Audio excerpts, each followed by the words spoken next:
एक शीतल आरती होती है। मेरी जीजियों बड़े सावधानी से सुनिएगा, एक शीतल आरती होती है। कभी अगर तुम्हारे जीवन में अगर कभी तुमको ऐसा लगे कि रोग बड़ा भारी हो चुका है और बहुत भारी रोग मुझे घेरता जा रहा है, या डॉक्टर को दिखाने जा रहे हो और तुम्हें ऐसा लग रहा है कि डॉक्टर कोई बड़ी बीमारी बताएगा, तो उस समय पर शीतल आरती का प्रयोग करें। एक पुष्प हाथ की हथेली में रख लीजिए, एक पुष्प हाथ की हथेली में रख लीजिए, और यहां तक शास्त्र कहता है अगर हो सके तो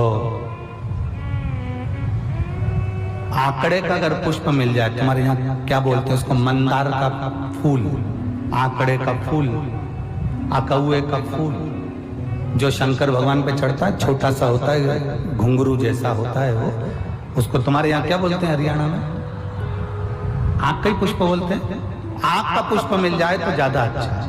अब उसमें चाहे सफेद हो, चाहे नीला हो, चाहे गुलाबी हो, जैसा भी हो, हाथ में रखने के बाद हाथ में एक लोटा जल, भगवान शंकर के शिवालय में जब आप प्रवेश करें और प्रवेश करते समय भगवान के सम्मुख में, जब भगवान शंकर के साक्षी में जब पहुंचे, आपके सामने पूजन में कोई भी सामग्री नहीं है, आपके पास में न दिया है, ना बाती है, ना गर्भवती है, ना चंदन है, ना कपूर है, ना कोई सामग्री है, केवल एक आंख का पुष्प और एक लोटा जल आपके पास में है। शिवालय में पहुंचकर शीतल आरती का प्रयोग करो।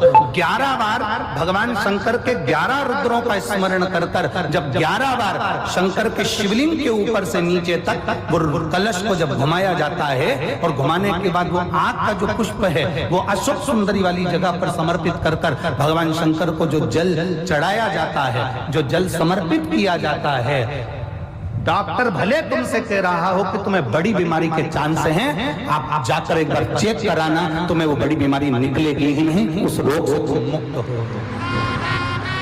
इसको शीतल आरती का प्रयोग किया गया। ये शीतल आरती, इसको शीतल आरती कहा। शिव की प्राप्ति का, एक रोग से मुक्त होने का। अब आपसे कोई कहे कि ये शीतल आरती का प्रयोग सबसे पहले किसने करा, तो आपको ध्यान लगाना है इस प्रयोग को। सोमनाथ जी की कथा का स्मरण करिएगा, सोमेश्वर की कथा का स्मरण करिएगा।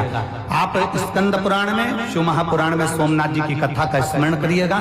चंद्रदेव को काया का रोग हो गया, रोग इतना भारी था, चंद्र समझ नहीं पा रहे थे, मैं करूं क्या। जब देव ऋषि नारद के पास पहुंच गए, नारद जी ने कहा एक पार्थिव शिवलिंग का निर्माण करो, बालू के शिवलिंग का निर्माण करो, और समुद्र का ही जल भगवान शंकर को उनके आनंद से आरती कर कर उनको चढ़ाने का प्रयास करो।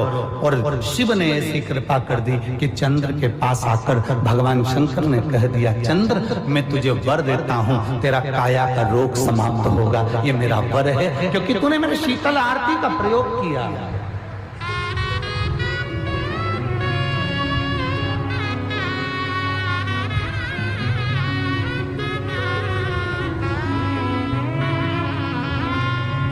मेरी जीजियों, 2 चीजें बड़ा स्मरण में रखिएगा। एक, बैसाख महीने में मट्टी के पात्र का जल, अभी क्या चल रहा है, फागुन, अभी क्या चल रहा है, फागुन। जब बैसाख का महीना आए ना, जितने यहाँ बैठे और जितने आस्था चैनल पर सुन रहे हो, जितने फेसबुक यूट्यूब पर कथा श्रवण कर रहे हैं, जितने मोबाइलों पर देख रहे हैं, प्रयास करना, बैसाख के महीने में मिट्टी के पात्र में जो रात्रि भर जल रखा हो, मिट्टी के पात्र में, अगर आपके पास में घड़ा हो, हंडा हो, नी हो, तो दिया हो, दीपक हो, कुल्लड़ हो, कोई भी तुम्हारे पास में जो मिट्टी का पात्र, उसमें जल भरना। वो जल बैसाख के महीने की किसी भी सोमवार के दिन, किसी भी सोमवार के दिन, बैसाख महीने में, या किसी प्रदोष के दिन, या बैसाख महीने के शिवरात्रि के दिन, वो मिट्टी के पात्र का जल अपने घर के प्रत्येक व्यक्ति का स्पर्श कराकर उस मिट्टी के पात्र के जल को तांबे के पात्र में डाल लीजिए और घर के प्रत्येक व्यक्ति का स्पर्श करा लीजिए और शंकर भगवान पर कुंदकेश्वर महादेव के नाम से समर्पित करिए। कुंदकेश्वर महादेव।